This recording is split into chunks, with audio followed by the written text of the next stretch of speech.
ஆதியாகமம் அதிகாரம் 8. தேவன் நோவாவையும் அவனுடனே பேழையிலிருந்த சகல காட்டு மிருகங்களையும் சகல நாட்டு மிருகங்களையும் நினைத்தருளினார். தேவன் பூமியின் மேல் காற்றை வீச பண்ணினார். அப்பொழுது ஜலம் அமர்ந்தது. ஆழத்தின் ஊற்றுக்கண்களும் வானத்தின் மதகுகளும் அடைபட்டன. வானத்து மழையும் நின்று போயிற்று. ஜலம் பூமியிலிருந்து நாளுக்கு நாள் வற்றிக் கொண்டே வந்தது. 150 நாளுக்குப் பின் ஜலம் வடிந்தது. 7ஆம் மாதம் 17ஆம் தேதியிலே பேழை அரராத் என்னும் மலைகளின் மேல் தங்கிற்று. 10ஆம் மாதம் மட்டும் ஜலம் வடிந்து கொண்டே வந்தது. 10ஆம் மாதம் முதல் தேதியிலே மலை சிகரங்கள் காணப்பட்டன. 40 நாள் சென்ற பின் நோவா தான் பேழையில் செய்திருந்த ஜன்னலை திறந்து ஒரு காகத்தை வெளியே விட்டான். அது புறப்பட்டு பூமியின் மேல் இருந்த ஜலம் வற்றி போகும் வரைக்கும் போகிறதும் வருகிறதுமாயிருந்தது. பின்பு பூமியின் மேல் ஜலம் குறைந்து போயிற்றோ என்று அறியும்படி ஒரு புறாவை தன்னிடத்திலிருந்து வெளியே விட்டான்.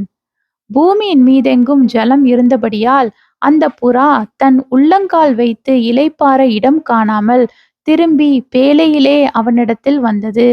அவன் தன் கையை நீட்டி அதை பிடித்து தன்னிடமாக பேழைக்குள் சேர்த்து கொண்டான். பின்னும் 7 நாள் பொறுத்து மறுபடியும் புறாவை பேழையிலிருந்து வெளியே விட்டான். அந்த புறா சாயங்காலத்தில் அவனிடத்தில் வந்து சேர்ந்தது. இதோ, அது கொத்திக் கொண்டு வந்த ஒரு ஒலிவ மரத்தின் இலை அதன் வாயில் இருந்தது. அதனாலே நோவா பூமியின் மேல் ஜலம் குறைந்து போயிற்று என்று அறிந்தான். பின்னும் 7 நாள் பொறுத்து அவன் புறாவை வெளியே விட்டான். அது அவனிடத்திற்கு திரும்பி வரவில்லை.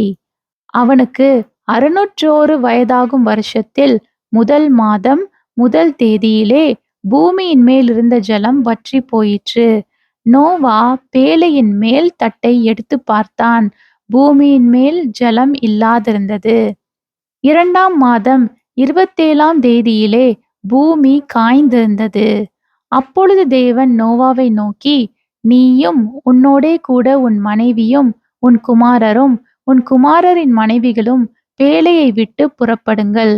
உன்னிடத்தில் இருக்கிற சகலவித மாம்ச ஜந்துக்களாகிய பறவைகளையும் மிருகங்களையும் பூமியின் மேல் ஊறுகிற சகல பிராணிகளையும் உன்னோடே வெளியே வரவிடு. அவைகள் பூமியிலே திரளாய் வர்த்தித்து பூமியின் மேல் பலுகி பெருகி கடவது என்றார்.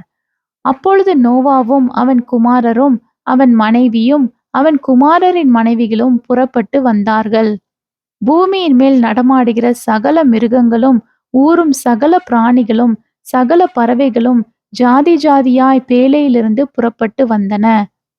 அப்பொழுது நோவா கர்த்தருக்கு ஒரு பலிபீடம் கட்டி சுத்தமான சகல மிருகங்களிலும் சுத்தமான சகல பறவைகளிலும் சிலவற்றை தெரிந்து கொண்டு அவைகளை பலிபீடத்தின் மேல் தகன பலிகளாக பலியிட்டான். சுகந்த வாசனையை கர்த்தர் முகர்ந்தார். அப்பொழுது கர்த்தர், இனி நான் மனுஷன் நிமித்தம் பூமியை சபிப்பதில்லை. மனுஷனுடைய இருதயத்தின் நினைவுகள் அவன் சிறு வயது தொடங்கி பொல்லாததாயிருக்கிறது. நான் இப்பொழுது செய்தது போல இனி சகல ஜீவன்களையும் சங்கரிப்பதில்லை. பூமியிலுள்ள நாளளவும் விதைப்பும் அறுப்பும் சீதளமும் உஷ்ணமும் கோடைக்காலமும் மாரிகாலமும் பகலும் இரவும் ஒழிவதில்லை என்று தம்முடைய உள்ளத்தில் சொன்னார்.